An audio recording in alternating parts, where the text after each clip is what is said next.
Good morning mga katribya. Kamusta na po kayong lahat? Ngayong umaga po ay may pitas po tayo ng ating pong kalamansi at hinahalaw po natin itong mga malalaki.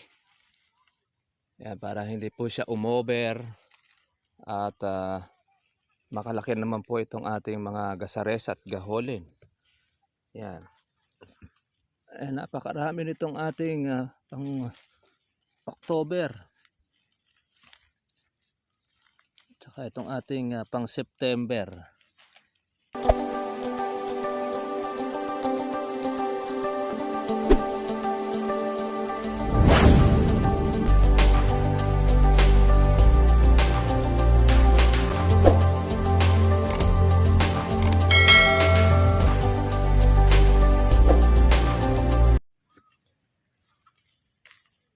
Good morning mga katribya. Kamusta na po kayong lahat? Ngayong umaga po ay may pitas po tayo ng ating pong kalamansi at hinahalaw po natin itong mga malalaki. Yan, para hindi po siya umover at makalaki naman po itong ating mga gasares at gaholin. Yan. Napakarami nitong ating pang October. Tsaka itong ating pang September. Yan, yun po yung panahon ng kalamansi. Na kung saan ay halos lahat po yan ay meron pong mga bunga. Nag-alaga at pati na rin po yung mga hindi nag-alaga. Pero itong ating pinipitas na ito, na bunga pa na nakaraan yan ng ating pag-aalaga. Kung kasi siya ay continuous po na ating ini-spray. Yan. Tapos na tayo sa ating pong batang kalamansi. Yan. Halos 10 araw na ating pong pinipitasan. Yung pong batang kalamansi. Iba-iba po ang presyo na ating natikman po doon. Tapos 30 bag, 50 bag, 40 bag ang ating mga napipitas. At yung isa yung pinakamarami, 124 bag.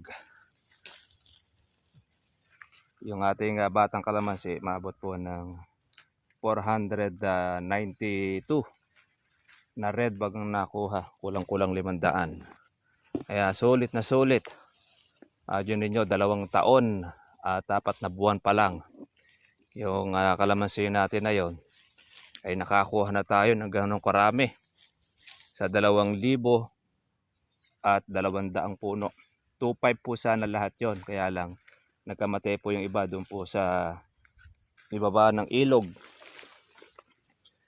Nung kasing bumaha ay 3 sunod-sunod.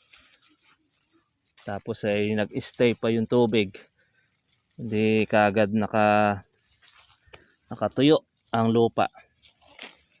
Tapos ayun, ilang ulit po na bagyo po yun na dumaan. Kaya marami pong namatay. Halos mahigit 300. Pero ganun pa man, naka-recover po yung iba. Kaya naman po yun ay napitasan natin. Pero kung nagparehas mga katribya po ang buhay ng ating kalamansi, naging 2,500, ay masigit pa sa 500 po ang makukuha natin. Ang sukat po kasi ng mga katribya ay 2.7 hectares. Ang pumasok ay nasa 2.5 sa 3x3 na ating sukat. Kaya medyo regular na sukat siya at maganda ang kuwan niya. Kaya lumabong ng husto. Lalo na po ngayon. Itong bungahan na yan. Itong pang October. Ito yung kasabayan nito. Malalaki na rin.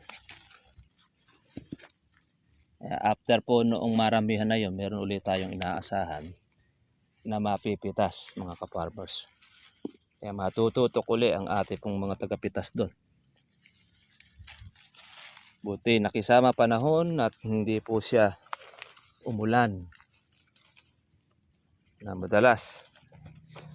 Ayun, kahapon umulan po doon, natapos na tayo ng ating pitasin. Kaya tayo ay panatag na hindi na po siya malulupin o makukuha po ng kawatan. Malayo kasi po yun sa amin pong area. Kaya pina-stay po natin doon yung aming katulong. Yung gumagawa rin doon yung ating porsyentuhan. Kaya maganda-ganda rin po ang mapaporsyento ng ating tauhan doon sa area na yon, mga ka-farmers. Kaya sulit ang alaga. At sa palagay natin na malaki po ang maintenance, pero pagka ganong matsyempuhan mo ang magandang presyo, ay bawi ang iyong puhunan. Lahat, pati mamimitas ay masasaya. Kumita rin sila na maganda. Siguro nung bago pong matapos po yung pitasan na yon, baka bawat isa do kumita po ng mga nasa 6,000 bawat isa ng mga mamimitas. Pero hindi naman po sa isang pitasan yon, kundi bagkos sa 10 araw. Kasi nung marami ang pitas, may kumita ng 1-2 ang kanyang napitas ng kanyang kita. Kaya sulit na sulit yung ating pong mga mipitas ng kalamansi. Aga pa silang nakakauwi kasi hanggang 2:00 lang ng hapon kailangan ng matapos, dahil yun po ay hahakutin at ibibiyahe po ng Maynila. Biyaheng Divisoria, Clover, Balintawak. Yan po yung mga kumuha ng ating kalamansi. Yung sentro ng bagsakan sa Maynila. Yan. Marami na po tayong napitas. Kailangan na po nating isalin at mabigat na sa ating baywang malakang. Ayan, laki na po nung ating pang October. Paabutin na natin ng October ito, mga katribya, dahil pagka po bagsak po ang presyo ng kalamansi ng September, pwede pa natin siyang paabutin ng October.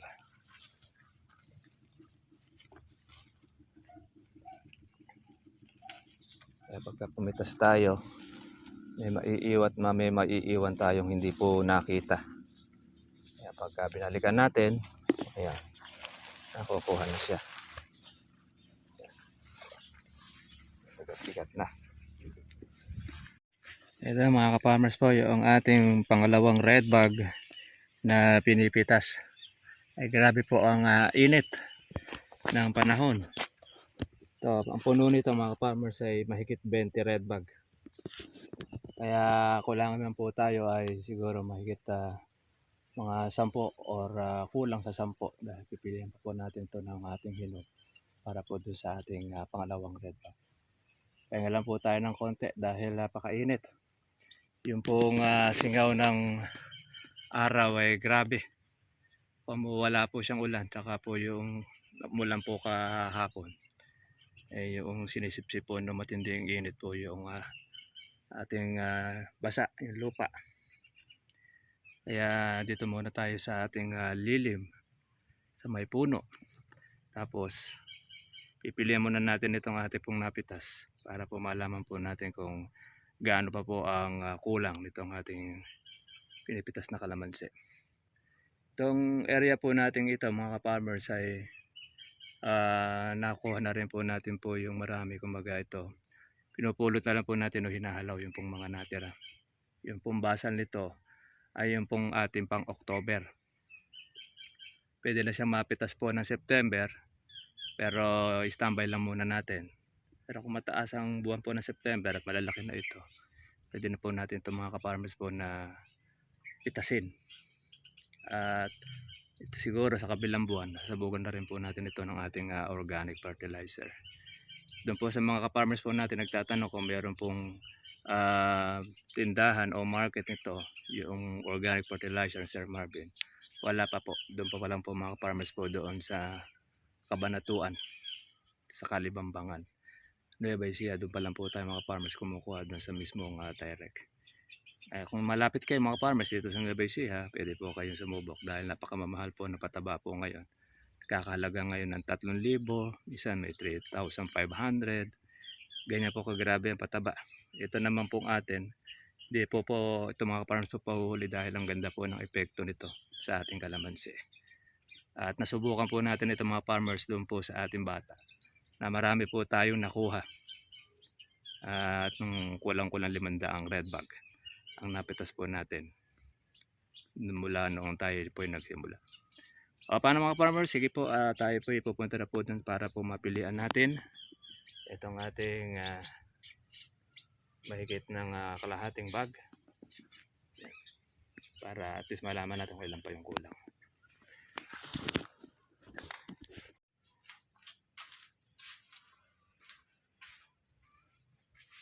Yan, tayo ay nakadalawang red bag na ating pitas.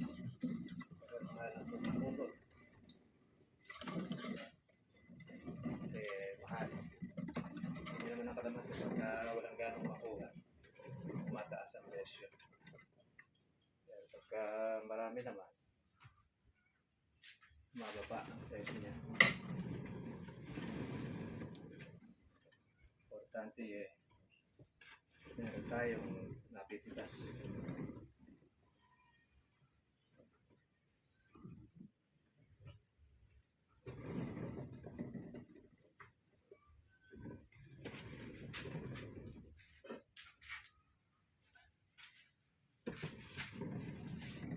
Hindi isa-isa itong pinupulot, pinipitas.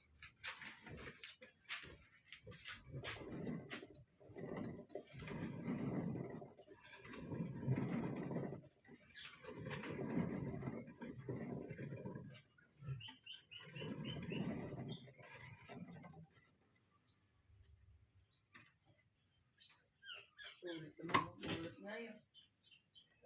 Makadalawang bag kaya 4,000. Katumbas na ng 10 bread bag. Sa 4.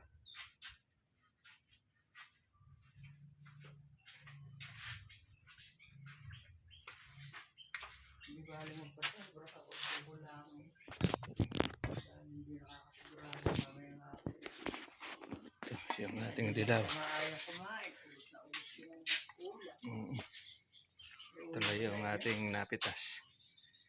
Yan. Kunti na lang. Ito na po mga farmers po yung pitas po natin. Tayo po ay nakadalawang red bag na. Nakakalaw tayo. Sila nanay naman ay pumitas na rin. Siguro ko lang nasa 20 bag. Yan mga katribya. Kumita po tayo ng 4,000 dahil 2,000 ang isang bag. Kaya pagka yung dalawa, 4 neto. Kaya ganyan, buat na tiyempo tayo ulit mga farmers doon sa magandang presyo. Yan, importante din talaga, meron kang nakaabang, meron kang pinupulot-pulot, meron kang panggastos, meron kang uling pang-alaga. Meron pa ulit tayo pang-alaga. Tsatsagain mo lang. Kasi pag hindi mo sinagaan na silip sa loob, dapat sa laylayan, hindi ka makakapuno. Ganun ang kalamansi. Sa susunod naman, marami naman ang pitas niya. Kaya lang, hindi natin alam kung magkano magiging presyo. Paano mga ka-farmers? Yeah. Ilan ba yan? Ilan daw ba?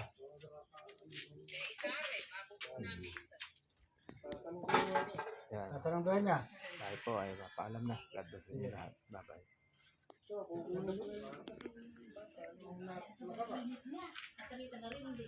Ang hirap, grabe init eh. Akala mo tag-init na Mayo eh. Nakapondo yung ulo kaya ganyan kainit. Alam mo lilintin. Pula. Ang kilo. Salo.